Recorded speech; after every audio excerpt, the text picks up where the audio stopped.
This is a video about SunExpress, a Turkish-German airline that portrays itself as a modern and friendly joint venture between Turkish Airlines and Lufthansa. But there's a shadowy truth behind this facade. Stay tuned. With a modest rating of 2.5 stars on TripAdvisor and a majority of negative comments, SunExpress doesn't exactly shine in reputation. Passengers have criticized the technical condition of the aircrafts, unapproachable staff, and glaring organizational deficiencies.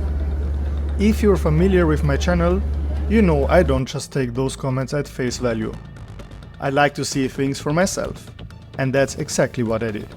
Together with Pachari, I booked a flight from Trabzon to Antalya to put SunExpress under the microscope and to uncover the mystery behind this airline.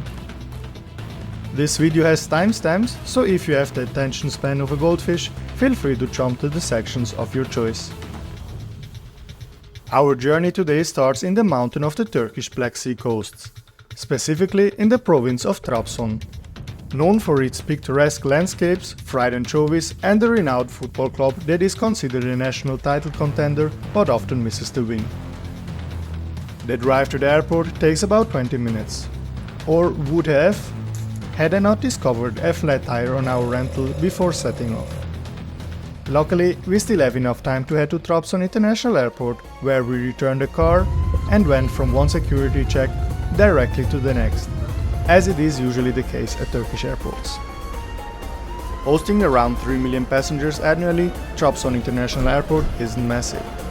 Sadly, there's no priority pass lounge, so we spend our time in a coffee shop which, though lacking food, offers a splendid view of the tarmac.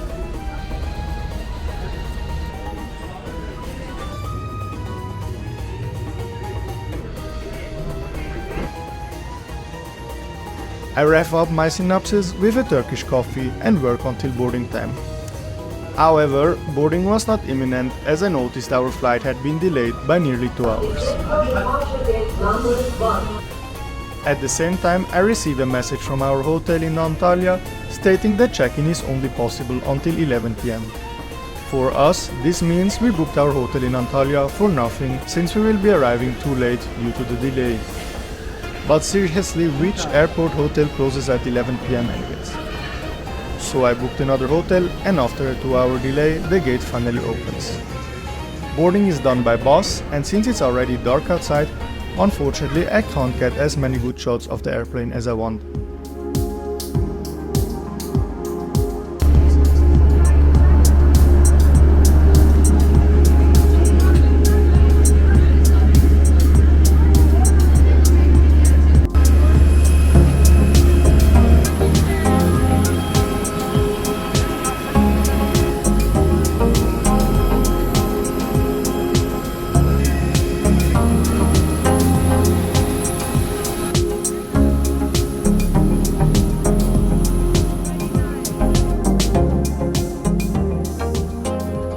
Our aircraft, a 7-year-old Boeing 737-800, registered TC-SEZ, looks impressive.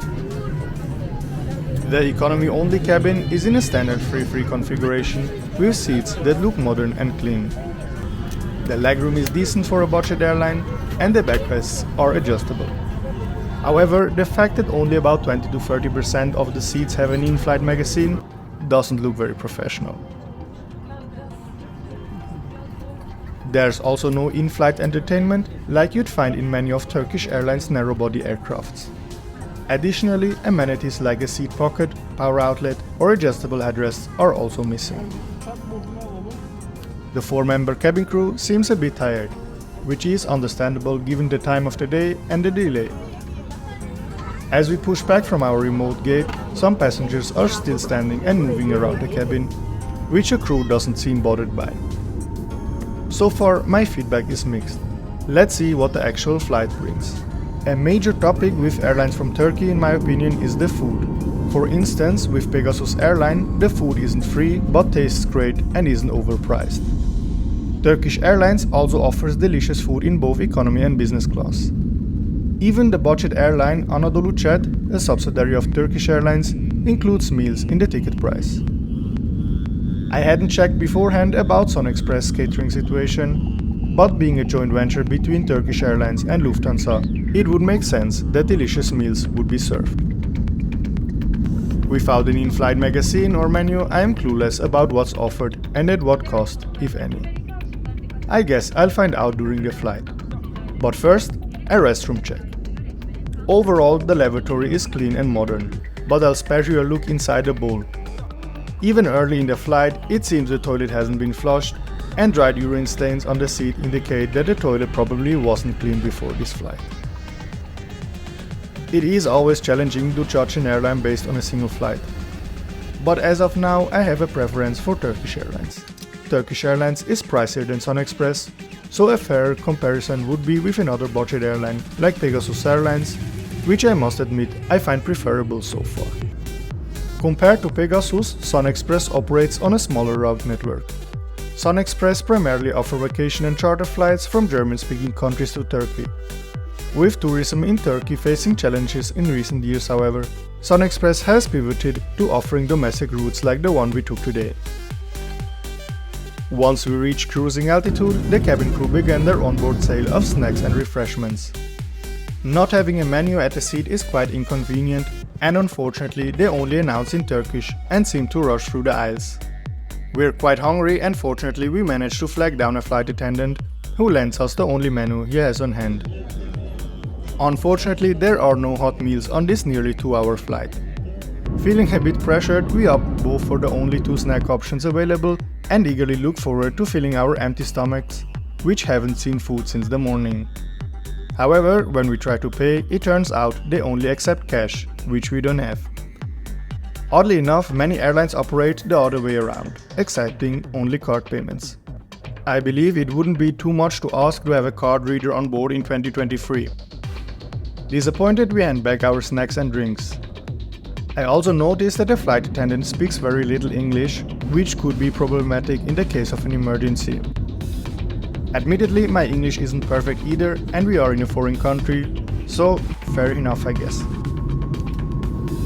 The rest of the flight is relatively uneventful, and besides feeling thirsty and hungry, I have few complaints.